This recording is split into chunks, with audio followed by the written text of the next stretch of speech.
Hello friends, मैं रिचा स्वागत करती हूँ आपका अपने यूट्यूब चैनल चटपटी रिचा में। आज मैं आपके लिए लेकर आई हूँ यूपी और बिहार की बहुत ही फेमस रेसिपी निमोना।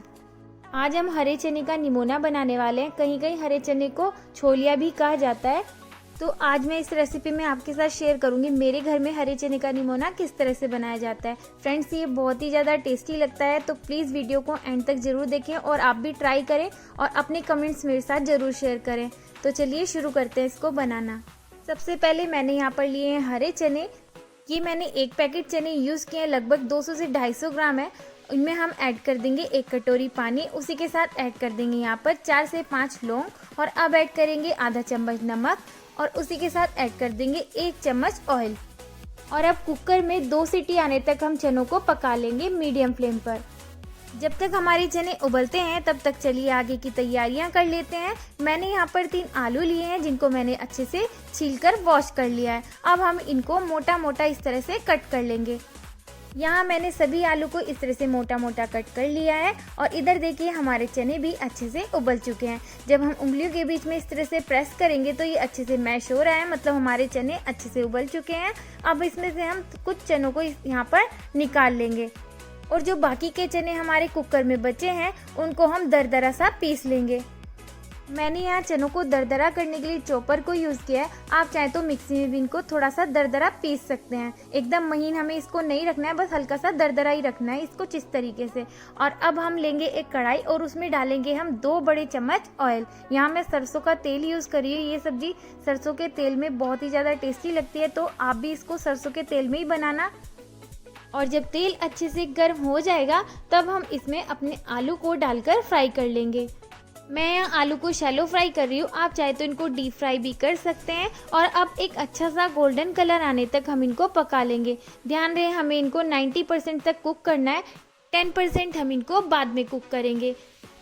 यहाँ देखिए बढ़िया सा गोल्डन कलर भी आ गया है। हम इनको निकाल लेते हैं एक प्लेट में।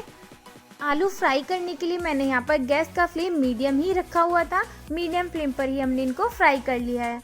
मैंने यहाँ ऑयल को थोड़ा कम कर लिया है, आप अपने अकॉर्डिंग रख सकते हैं। और अब मैंने यहाँ पर डाला है एक तेज पत्ता बीच से कट करके। उसी के साथ डाल दिया है आधा चम्मच जीरा और अब ऐड करेंगे 1 चुटकी हींग।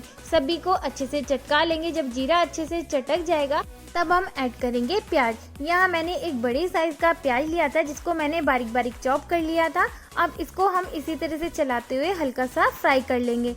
प्याज को हमें अभी बहुत ज़्यादा फ्राई नहीं करना है। जब हमारा प्याज अच्छे से हल्का सा फ्राई हो जाएगा तब हम इसमें ऐड करेंगे आधा चम्मच कद्दूकस किया हुआ लहसुन और उसी के साथ ऐड कर देंगे आधा चम्मच कद्दूकस किया हुआ अदरक। और अब अदरक लहसुन को हम प्याज के साथ अच्छे से मिक्स कर लेंगे। और अब ऐड करेंगे हम इसमें एक बारीक कटी हुई हरी मिर्च। हरी मिर्च आप अपने टेस्ट के अकॉर्डिंग ले सकते हैं। अगर आप ज़्यादा तीखा खाना पसंद करते हैं तो आप थोड़ी ज़्यादा भी डाल सकते हैं। और अब ऐड करेंगे हम यहाँ पर बारीक कटा हुआ हरा धनिया। सभी को अच्छे से मिक्स करते हुए हम बढ़िया से फ्राई कर लेंगे। यहाँ हमारे अदरक लहसुन प्याज अच्छे से फ्राई हो गए हैं। इस स्टेज पर हम इसमें ऐड करेंगे कद्दूकस किया हुआ टमाटर। यहाँ मैंने 2 टमाटर यूज़ किए हैं। अब टमाटर को भी अच्छे से मिक्स कर लेंगे और अब ऐड करेंगे हम इसमें कुछ मसाले।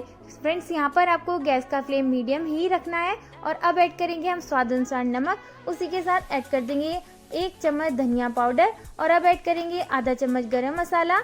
उसी के साथ ऐड कर देंगे आधा चम्मच हल्दी पाउडर और अब ऐड करेंगे 1 चम्मच कश्मीरी लाल मिर्च पाउडर बढ़िया से कलर के लिए।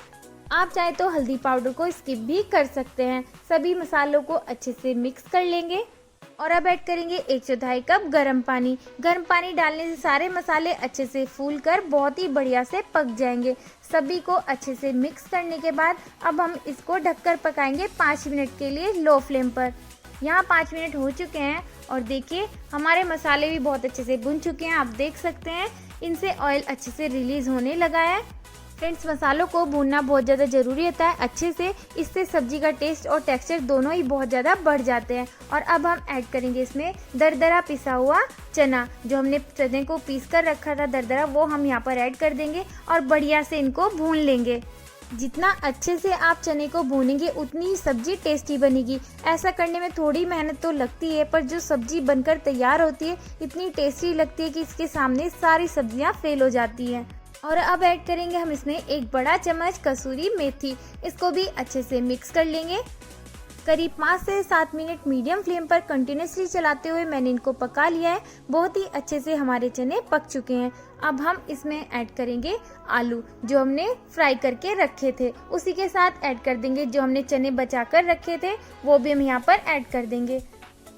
और अब सभी को अच्छे से मिक्स करने के बाद हम ऐड करेंगे इसमें 2 बड़े कप गर्म पानी। यहाँ पर पानी आप अपने अकॉर्डिंग रख सकते हैं, जितनी थिक ग्रेवी आप खाना पसंद करते हैं उसके अकॉर्डिंग आप इसमें पानी ऐड कर सकते हैं, पर इसमें आप गर्म पानी ही ऐड करना।